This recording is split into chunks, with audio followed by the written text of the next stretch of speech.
I'm very excited to introduce tonight's presenters. Dr. Mark Burton is a developmental pediatrician and author of How Children Thrive, Mindful Parenting for ADHD and Mindfulness and Self-Compassion for Teen ADHD, which integrate mindfulness into pediatric care. He is on faculty at New York Medical College and the Windward Institute, on the board of directors for APSARD, the Society of ADHD Professionals, and the advisory boards of Common Sense Media and Reach Out and Read. His blog and more information can be found at developmentaldoctor.com. And Dr. Bertin is also a frequent presenter at the JCC for a variety of programs that we have. Christopher Willard is a clinical psychologist, author, consultant, and father based in Massachusetts. He's the author of 18 books, including Alpha Breaths, Growing Up Mindful, and The Breathing Book, which have been translated into more than a dozen languages. He has been invited to more than 24 countries to speak. And I'm sorry, and I totally lost that, so let me finish that up. And has presented at 2 TEDx events. His thoughts on mental health have been featured in the New York Times, the Washington Post, Mindful.org, CNN.com, and elsewhere. He currently teaches at Harvard Medical School. So please welcome Dr. Burton and Dr. Willard.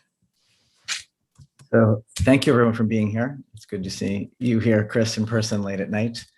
So our topic for today, I really wanted to look at, I think, reframing mindfulness as a practice of resilience, really looking at it, how to make it valuable even in a time of crisis, and maybe to help us with the transition as we move forward. I think we decided that I'm going to speak for about 20-25 minutes first. I'll try to be on the shorter side so Chris has plenty of time, and then we'll leave time for questions at the end. So I really just want to start with that. I mean, it's a little hard to tell in a session like this exactly how familiar everyone was mindfulness. But I want to define it as really a practice of resilience, and then I'll lead a very brief practice as I transition over to Chris. So mindfulness has kind of a very compact description that reveals an awful lot about it. But I think the most important thing we want to frame here as we're talking about mindfulness, like what does it really mean in a family? What does it really mean during a crisis, is recognizing that on the one hand, there's a definition of mindfulness, obviously. And I think my favorite definition of it is really just something along the lines of building traits that allow us more unbiased awareness of our moment-to-moment life, which is, very academic when you describe it that way. And one of the things that's most important to me when I give talks like this, whenever I get to discuss mindfulness, is that there's really nothing I can say that has any value unless it makes sense to you and you go out and practice it. So what I'm saying, that little phrase, unbiased awareness, like, why does that matter? Like, what does it really just reflect on? What is the importance of living life that way? And I think without a lot of, it is a very difficult statement to recognize that without effort, most of us live our lives caught up in an awful lot of distraction. And today we're going to focus on families, although really this applies to just about anybody. So you're having dinner with your family, or you're dealing with a challenging moment with your family like homework, or you're dealing with trying to navigate all these difficult things we've been navigating this year. And part of our experience is what's actually going on in front of us. And so much of it is really what's going on in our minds in different ways. So we're having dinner, but we're lost somewhere in the future. We're lost in this like fantasy of things are never going to get better, or things are, or I won't be happy until I get on vacation, or wherever else our minds are projecting into the future. Or we're still caught up in something in the past that's really causing us a lot of anger and regret. And we're kind of all the way over there. And I don't know, most of you listening now, I mean, you came here for a reason, you want to hear something from Chris and I, and I could almost guarantee that just in the few minutes since I've started, your mind hasn't been fully here. And that can be seen as kind of a cliche. I love just blowing apart the cliches of mindfulness. They're, and cliches are, sometimes have a thread of meaning to them, but they're not so useful. But it has a lot of real implications. And I think that's why we need to start exploring it. And I think it's really valuable to reframe mindfulness in this way that I introduced it today. It's not that we're going to be calm all the time, and it's not a stress reduction practice specifically. The real deeper premise of mindfulness is that life is full of all sorts of uncertainty and challenge. And I don't think anybody here, there's nobody on earth, I think, who doesn't recognize that on some level. and that there's value to building skills so that we relate to that as well as we're able. And we can take that perspective to mindfulness in terms of how we're living in day-to-day life. And I think it's even an important part of recognizing that if we're going to stick with meditation practice, we have to take that perspective to it also. You know, we're not looking for a perfectly still mind. We're not looking for a perfectly still body. We're trying to build traits that just help us manage whatever is going on. And Chris and I were asked to frame this talk around family. And I often feel like that concept, you know, there's this core concept, you know, that really is the inherent challenge we're dealing with, is that things are often unreliable and changing and difficult even when we don't want them to be. And I think being a parent sort of ramps that up, you know, 100-fold or 1,000-fold. So here we are trying to negotiate whatever situation it is. You know, I don't want to only talk about the pandemic, but obviously that's, you know, a big part of everybody's life right now. And it's challenging enough as it is. And then there's all these things we're getting caught up in that take us away from all the things that would keep us resilient, or that exacerbate our problems, or that in general, it's often called habits of mind. It just takes us all these places that are exacerbating things instead of making them more easily, more easily managed, or even if it's a difficult situation, allow us to manage it as easily and as clearly as possible, so that it's a very proactive practice. You know, the goal is to settle and see clearly what we can do or what we can't do in any particular situation. So with that being said, I think, you know, we can look at mindfulness then. And so let's come back again to parenting. You know, we have to make these decisions all the time. I was just asked really over the weekend, or going into the weekend, somebody called and was asking just, you know, how can we know how to help our children become independent? And I think that was a good, it's a good topic, similar to this idea of like, how do we sustain our resilience in our families, that really captures how we can use mindfulness to navigate challenging situations. Because you can look at something like teen independence or family resilience and realize that on the one hand, we may have this urge for certainty. You know, we really feeling, you know, it's such an easy thing to get caught up in, especially in the internet era as a parent, to just get caught up in, I need more information, I need to do more, I need to schedule more, I got to research more, and you just get into this spin so easily.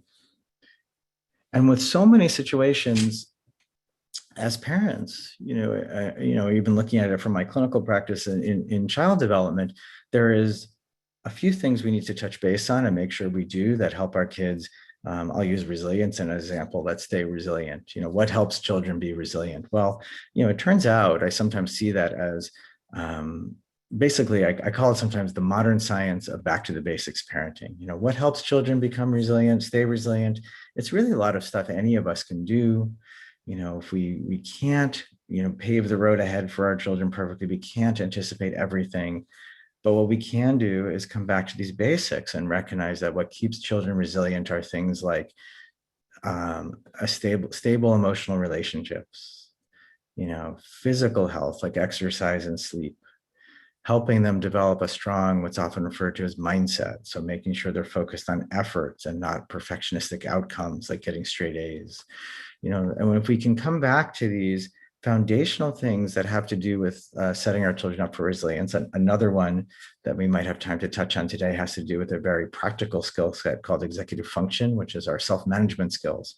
So if we're feeling, you know, that our effort matters, if we couple that with the actual skills that help us manage problems, you know, that's going to help us stay resilient. And those skills develop a lot from free play. And when you start putting all these puzzle pieces together, you can begin to recognize that a lot of the foundations of resilience are just like old school parenting, that we all are capable of that. And that in many situations, we may feel unsettled because we can't know for sure. And we may feel that we need to be, doing more. But if we can come back to this foundation of resilience, you know, that's what we really need to ground ourselves in. So how does that relate to our mindfulness practice itself, which is really the point of today's session? And I think this late at night, I'm actually looking forward to leading a practice in just a couple of minutes, because I'm sure we all need it. Well, mindfulness, you know, what is the point of working with attention? You know, what are we working with? Well, we're recognizing that there are concrete implications to our mind being all over the place, in essence.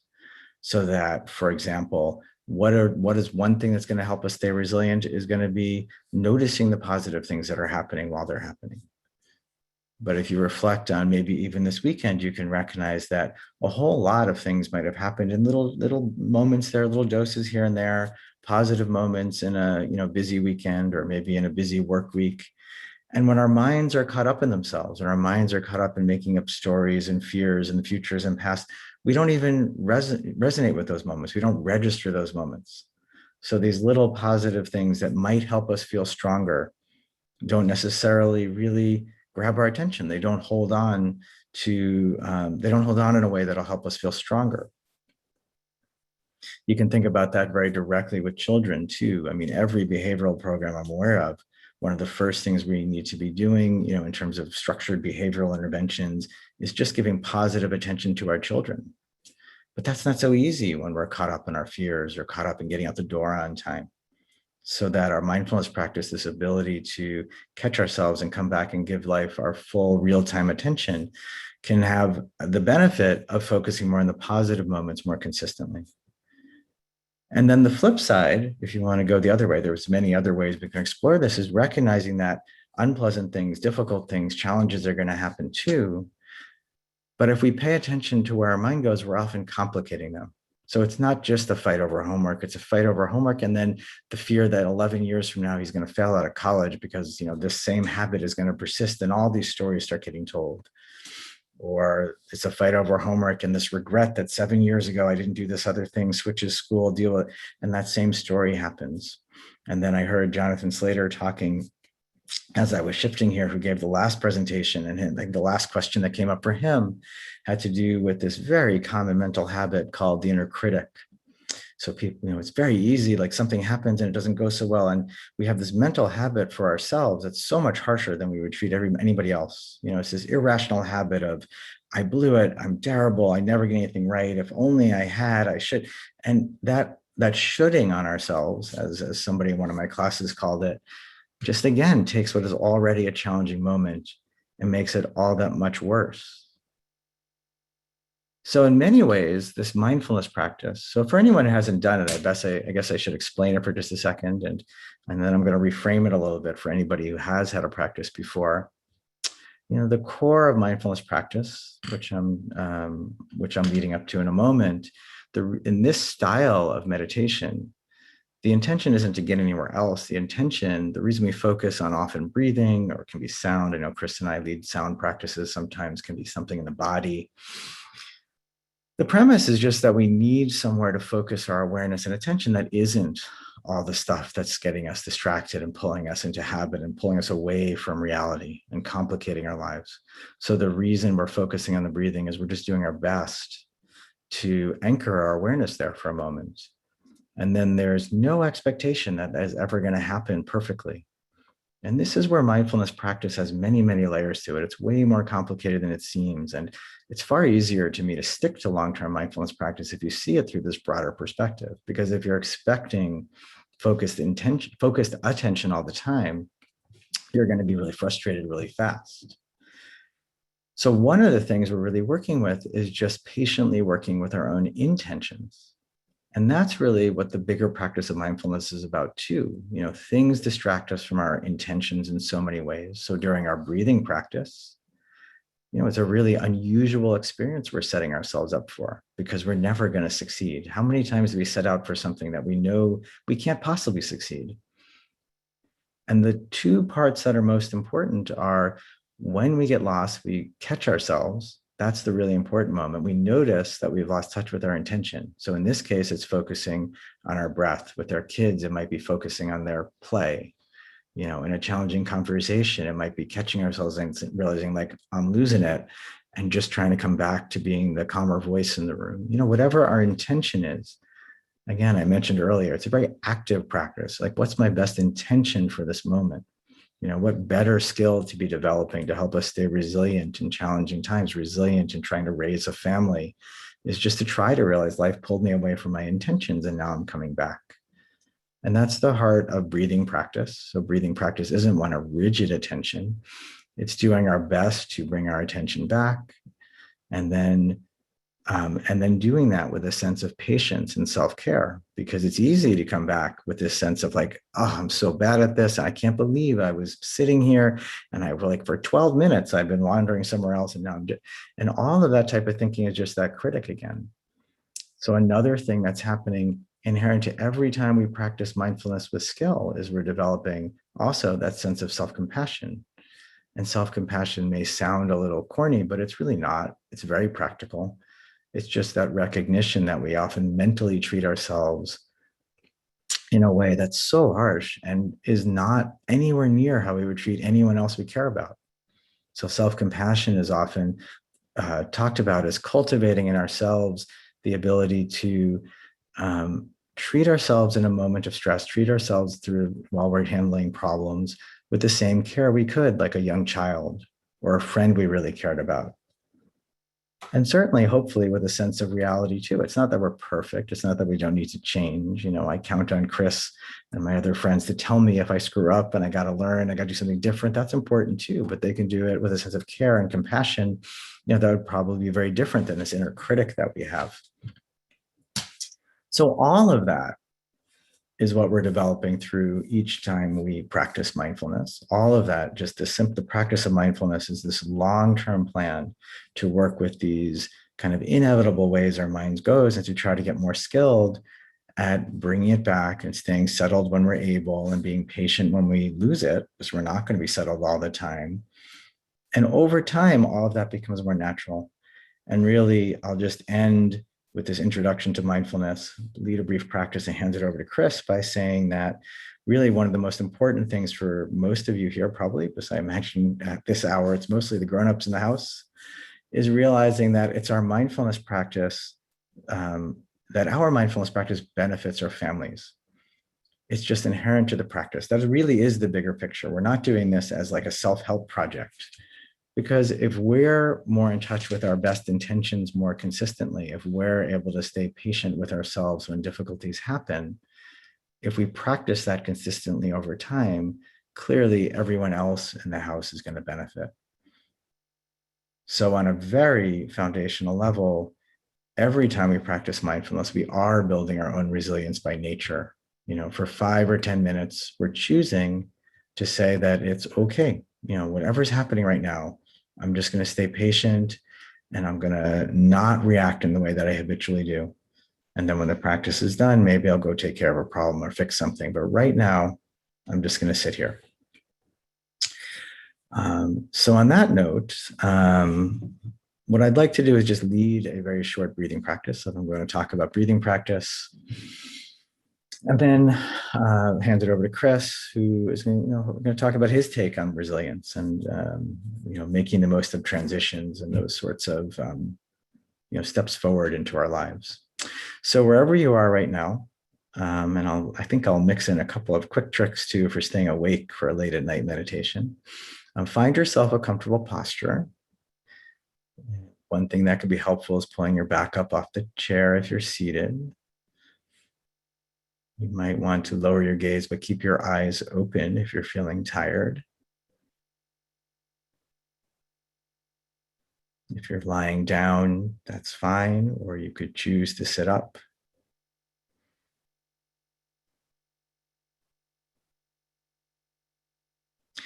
And you can begin to recognize that there is a little bit of movement to your body with each breath you take.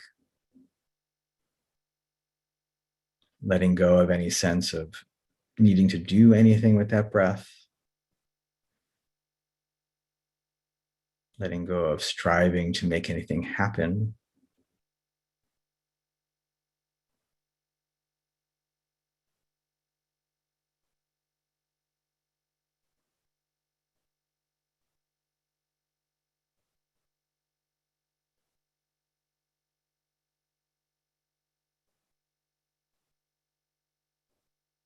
You might even label in your mind breathing in and breathing out.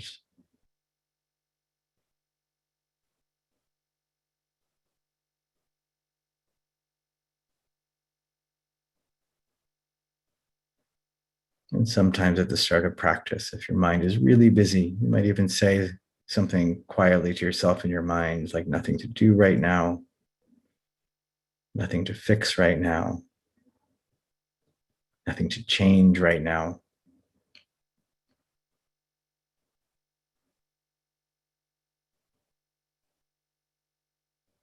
All of that might be true some other time, but right now, allowing yourself a few minutes to just let go and let things be.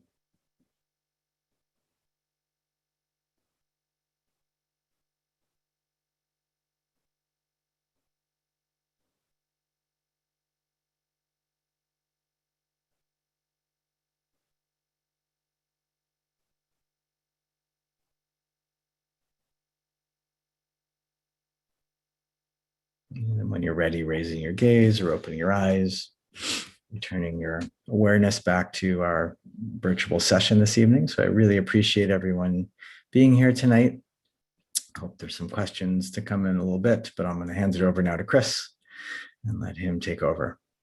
All right. Thank you so much, Mark. And it's wonderful to present with you again. It's wonderful to be back at the JCC, even if virtually tonight. And yeah, meditation's a hard thing at this hour, and knowing we have so many ahead. So we'll try to stay awake at the beginning of quite a long evening.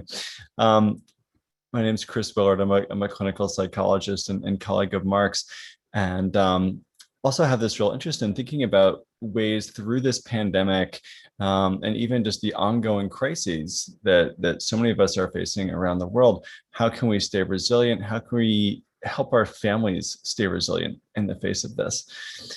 And I remember when the pandemic itself began on Friday the 13th in 2020, and that was before I realized that 2020 actually had 2 Friday the 13th in it.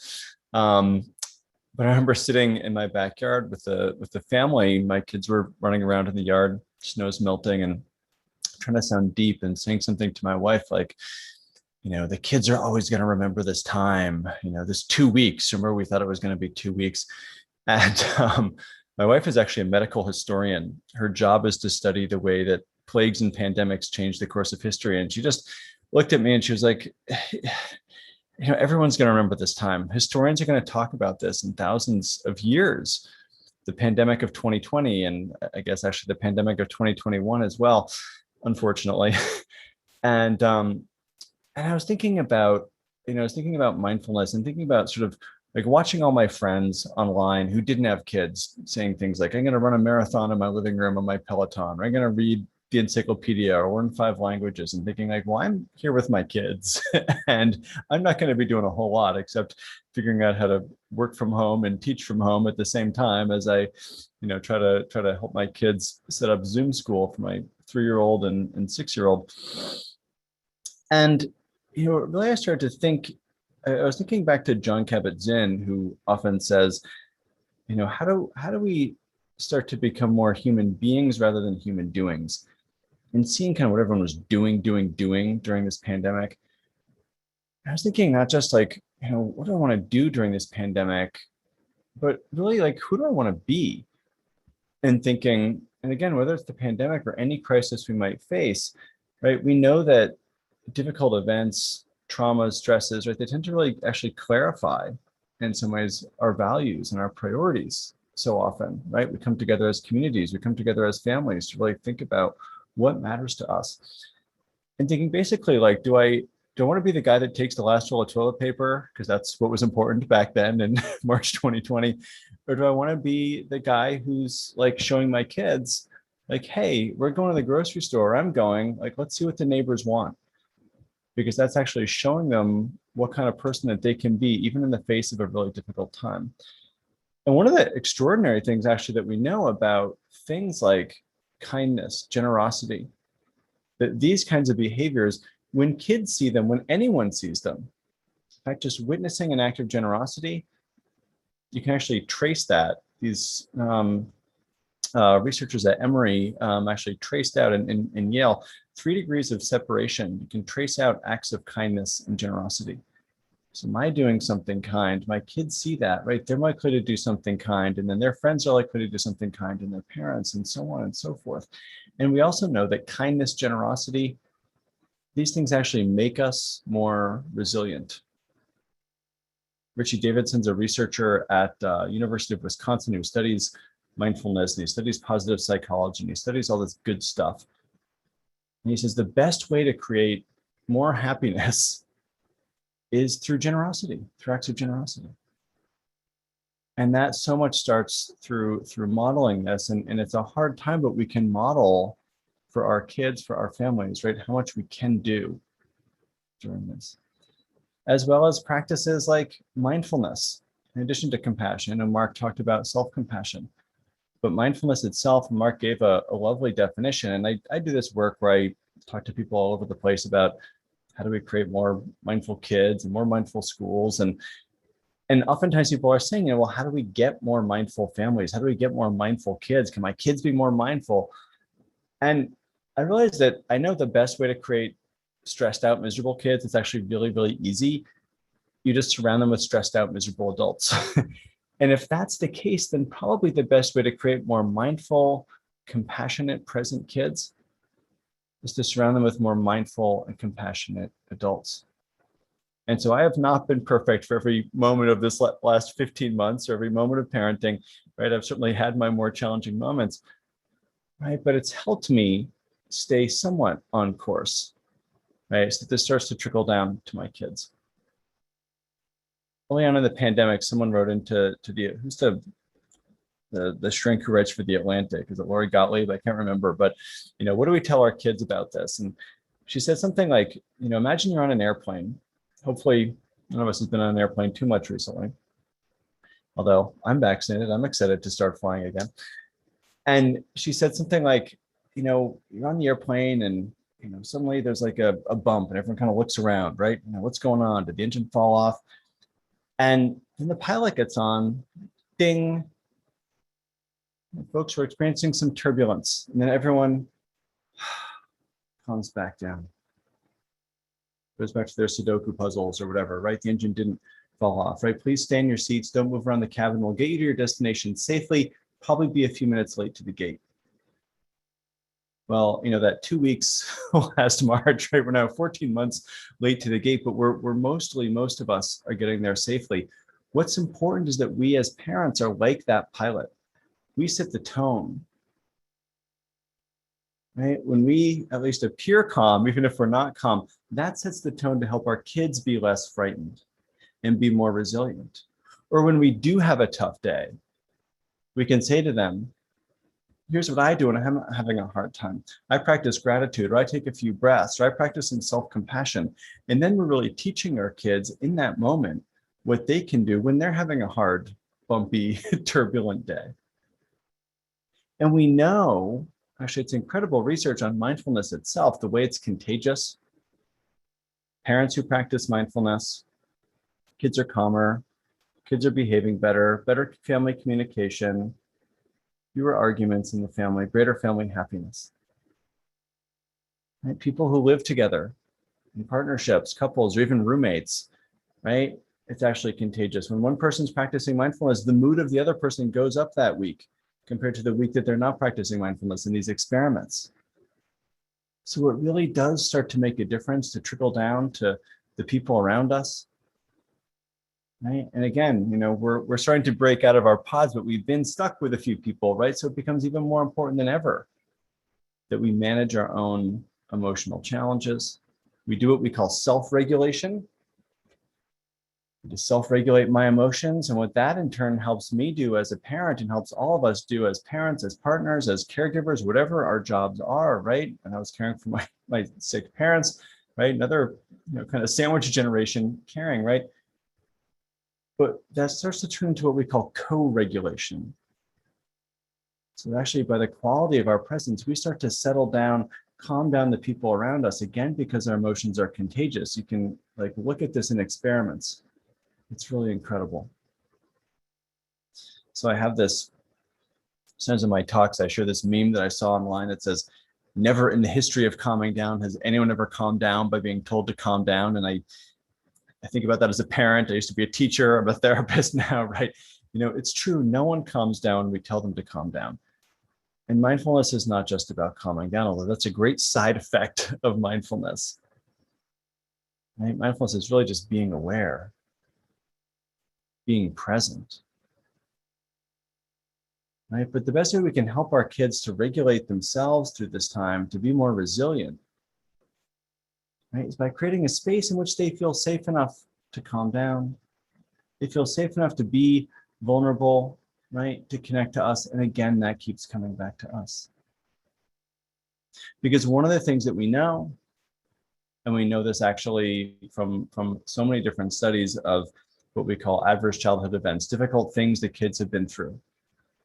Why do some kids turn out okay when they've had incredibly difficult times, adversity, right? Whether it's the Blitz in London or the Holocaust or just other kids who've grown up in really difficult situations, some of those kids turn out okay. Mostly what we find is that they have one, they call it the charismatic adult in their life, one caring person. That's us being stable and steady for our kids or other kids in our lives. And that can go back to practicing mindfulness, practicing breath work, practicing gratitude, positive psychology, all of these kinds of things. And what this then leads to is not post-traumatic stress, but this new field of study called post-traumatic growth, which is actually something I'm now writing about. And it's really exciting because, well, a lot of people experience trauma in their lives. Most people, and most of us have recently. Actually, more people develop post-traumatic growth than post-traumatic stress. In fact, the most likely thing is that both actually happen together for adults, for kids, for so many different kinds of folks. And I've been thinking about this in terms of bringing mindfulness to different aspects of our lives. And I really think that our mental health, our happiness, our resilience is built on three things. It's built on healthy bodies, the physical, the biological, right? As well as healthy brains, minds, the kind of mental, psychological, as well as healthy relationships, the social. We call this the biopsychosocial model of thriving. And we can bring mindfulness to each of this. We can bring mindfulness to eating in different ways. And I don't have time to sit here and have us all eat a raisin for 45 minutes, although if you've got the time to do that and take a mindfulness course, I highly recommend it. We can just be a little bit more aware of our eating and talk about this with our kids, right? Rather than eating when our emotions tell us to eat, right? Trying to just tune into our bodies. What's my body telling me? Am I hangry right now? Where is my stomach growling? Right? Rather than eating and multitasking, which so many of us are doing, even just occasionally trying to just do one thing at a time when we're eating, just eating. And noticing the ways that slowing down and eating can provoke more gratitude and appreciation, understanding our interconnection with other people. Talking about this with our kids, the pandemic really made this so clear to me, especially at the beginning. It's like, wow, people are risking their lives to work at the grocery store, to work at the factories, to deliver food, right? That can help us be more grateful. Like Mr. Rogers said, or actually Mr. Rogers' mom said, we want to make sure Mr. Rogers' mom gets credit, right? When difficult things are happening in the world, what can we do? We can look for the helpers.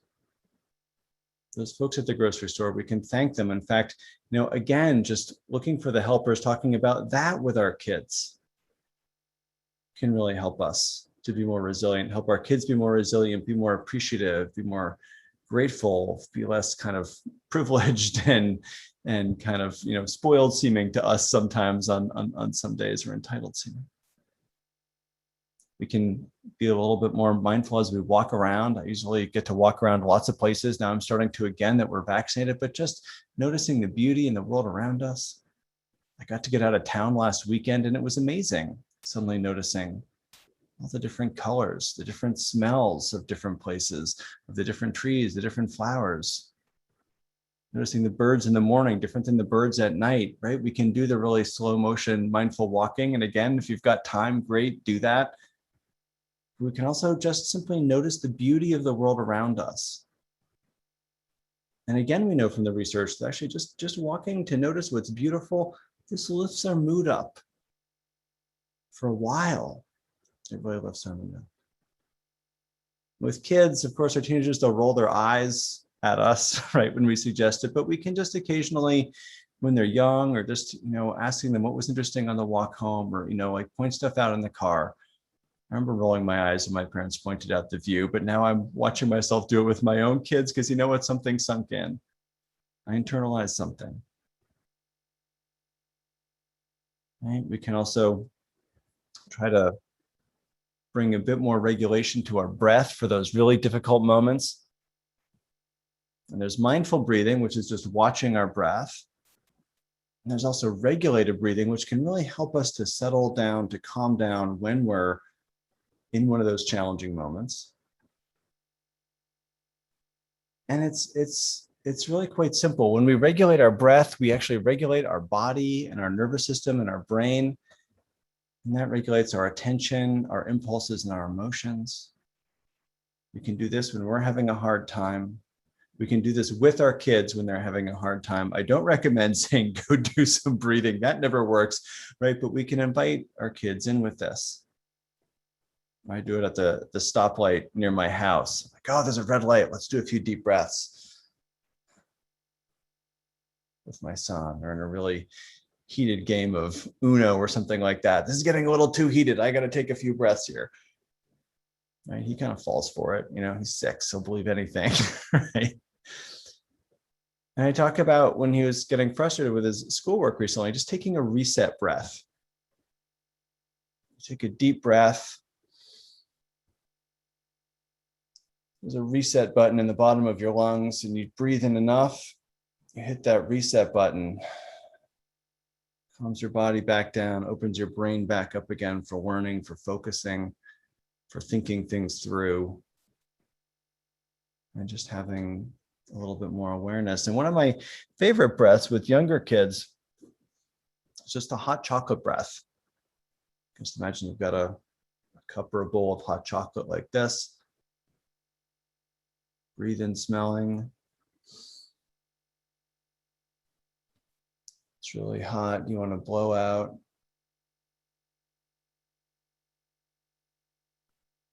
Slow and steady cooling off. Breathe in smelling. Blow out, cooling off.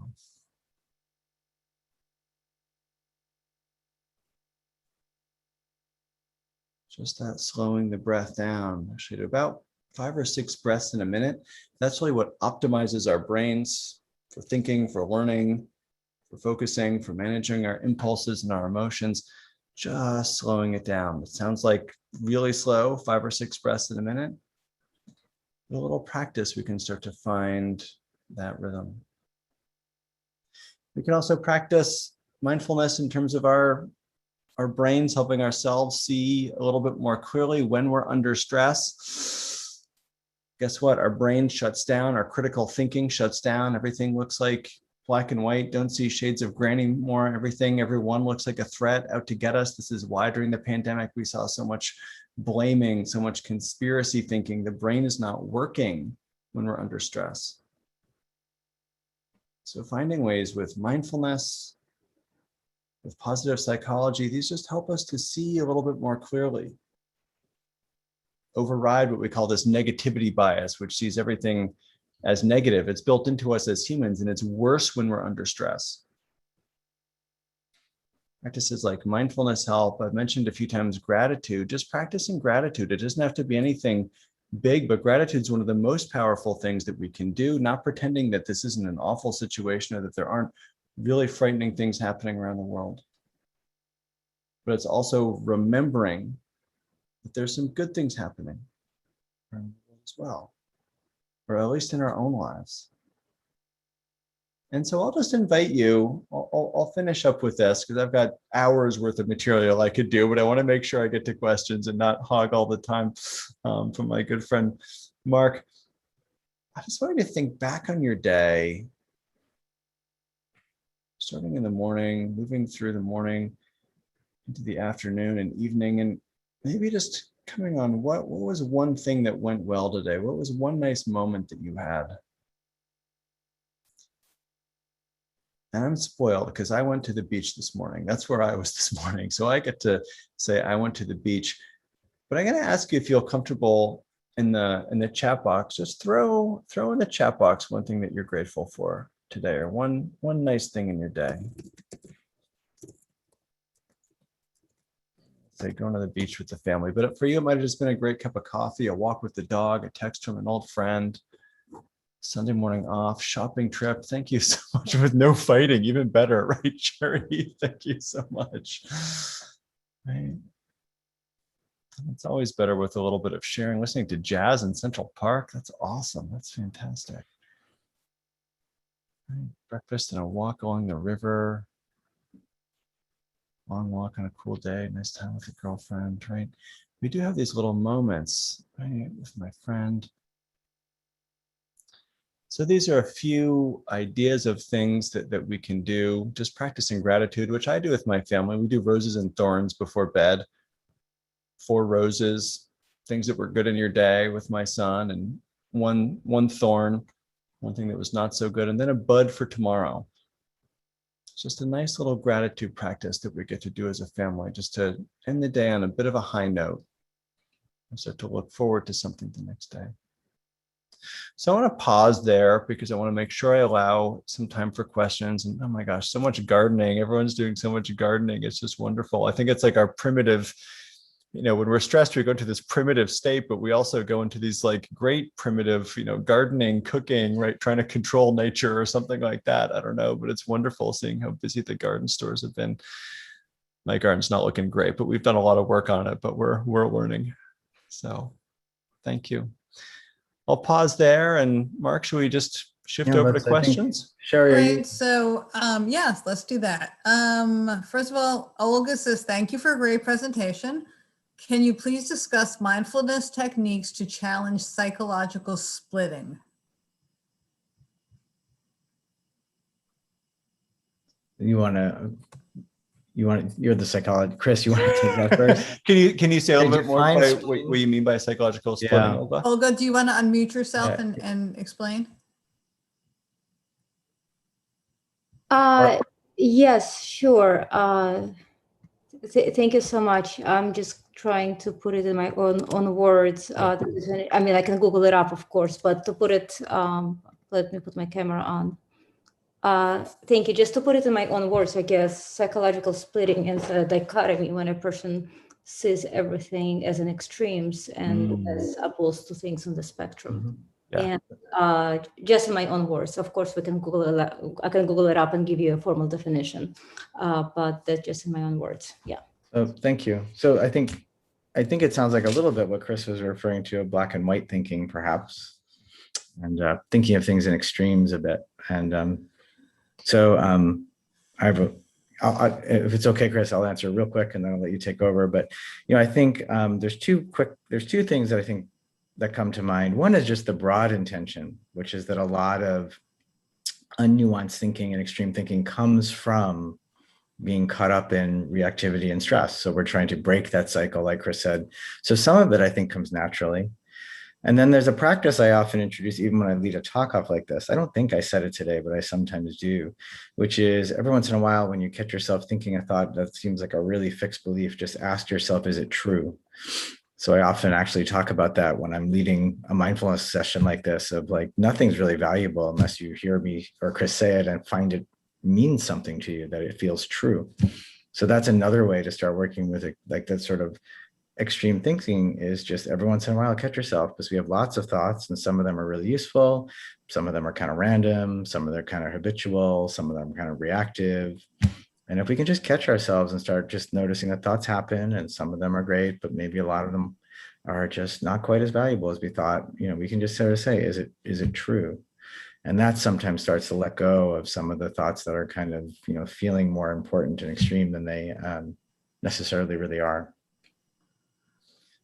Absolutely. And there's a lot of good research in the psychological literature about how mindfulness is helpful with that black and white thinking, basically, to kind of bring in more shades of gray, to bring in a little bit more nuance. And as Mark said, and as I said also, the more stressed we are, our thinking goes black and white. And by stressed, I also mean like all kinds of emotions. Any kind of big emotion really makes our thinking really quite black and white. So finding ways to bring in a little bit more shades of gray is really helpful. Another little exercise that comes from what's called acceptance and commitment therapy, and it's called, they call it kind of mindfulness without meditation. But it's to basically just, when you kind of notice those thoughts that you're having that are extreme, like write them down, like that top 10 playlists, some mindfulness teachers say. And as Mark said, ask yourself, is this true? And sometimes even like write down your top 10 playlist or top 5, whatever it is for the day, right? Of unhelpful thoughts. And then just writing in front of it, I'm having the thought that I'm about to lose my job. I'm having the thought that everyone at the JCC thinks this is a terrible talk, right? I'm having the thought that, you know, my kids will never get back to school, right? Because it really helps us to see, oh, it is just a thought. You know, it doesn't work every time. There's no magic bullet, unfortunately, right? But this can just help us get a little bit more distance from our thoughts. So there's that bumper sticker that says, don't believe everything you think, right? That's kind of what mindfulness helps us do. It's just not believe everything we think. It's like, oh, there goes that thought again. And if we sit and practice for long enough, we just watch the thoughts as they just kind of bubble up out of our head. It's like, oh, there goes that one again. And they become less urgent, they become less real. And we start to see the other thoughts that are mixed in there that are maybe a little bit more subtle, but it's a hard place to be in, I know, when our thoughts really go all one way or all the other way. And cognitive therapy is very helpful for that. In terms of that kind of black and white thinking. But thank you for asking that question. I'm sure you're not the only one who had that question. Thank you very much. So basically you're saying first of all, assumptions are not facts, you're not your thoughts. And I think that maybe not even cognitive, but I would say dialectical behavioral therapy, where two opposites could be true at the same time. Like, but okay, thank you very much. And I think, you know, it looks like we're waiting for the next question. I guess I had one thing just to keep going, since something is the other part of mindfulness practice that I think can be very helpful is, actually I have 2 quotes coincidentally from Joseph Goldstein I thought of who's a wonderful teacher that I thought of as Chris was saying that. One is that thoughts also tend to create more thoughts. So thoughts lead to more thoughts. It's like a chain of thinking. So thoughts lead to thoughts lead to thoughts. And that's another way we're getting out of extreme thinking when we're practicing mindfulness, is the practice itself is breaking that chain of thought, is coming back out of that thoughts, perpetuating more thoughts, which, you know, especially when we're caught up in reactivity, tend to be pushing us down that path of maybe some reactive habit or extreme thinking. So we're just literally during our mindfulness practice itself, getting in the habit of just coming back sooner from those self-perpetuating chains. And then just, since I don't want to jump around, I just want to add one other thing, because every time I start talking about this, it can seem very lofty. And I think one of the most important things to ground ourselves in as parents, and really sometimes I think framing the whole practice, and then I know there's one more question, so I'll pause, is just that a lot of the practice is that sense of coming back to our intentions, because who else is setting these intentions in our family or in our world? It's like Chris is saying, it's like we're not aiming for perfect, but we're deciding that this is a skillful way of going about things, because we're coming back to it whenever we catch ourselves, you know, and what impact is that going to have on the world? And it's not an expectation that we're going to necessarily, you know, manage to be compassionate all the time, or treat ourselves well all the time, or not get caught up in extreme thinking all the time. But there's value in just setting the intention of trying to change that way of living as best as we're able. Okay, one more question. Lester asks, when becoming aware of racing thoughts, is it more useful to just keep following them or quietly returning to the anchor? And I would say these are both useful in their own way, and I would certainly experiment with both. The thing is that what we usually do is we follow along with those racing thoughts. So that's the habit we're usually in. And we know usually where that leads, which, as Mark said, is to more racing thoughts, or maybe at some point to a not so helpful dead end, right? Or we start thinking ourselves into, you know, some kind of whirlwind or something that's not actually ultimately so helpful. So once you become aware of the racing thoughts, I encourage you to try just coming back to what we call your anchor. Try coming back to your breath. Try coming back to the sensations of your feet on the ground. Try coming back to, noticing sounds or something like that.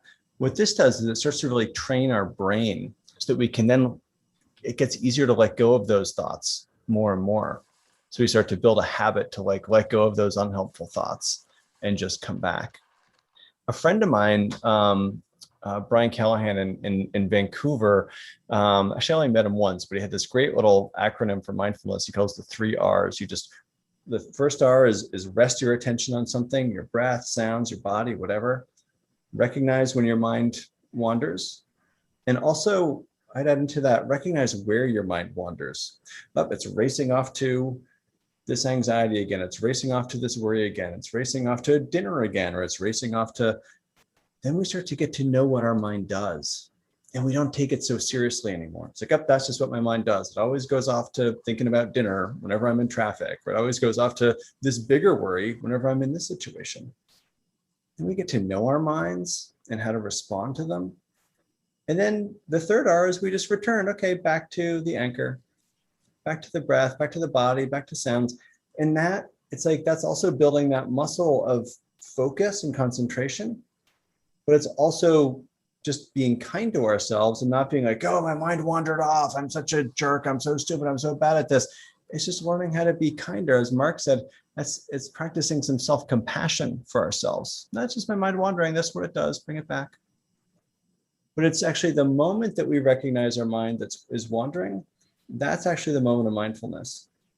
And when we recognize where it's wandering, hopefully that's a moment of, or that is a moment of insight. Hopefully that's a moment of useful insight as well, once we see it go there again and again. So that's why I recommend notice where it goes and bring it back. Rest, recognize, and return. But that can be a helpful way of doing that.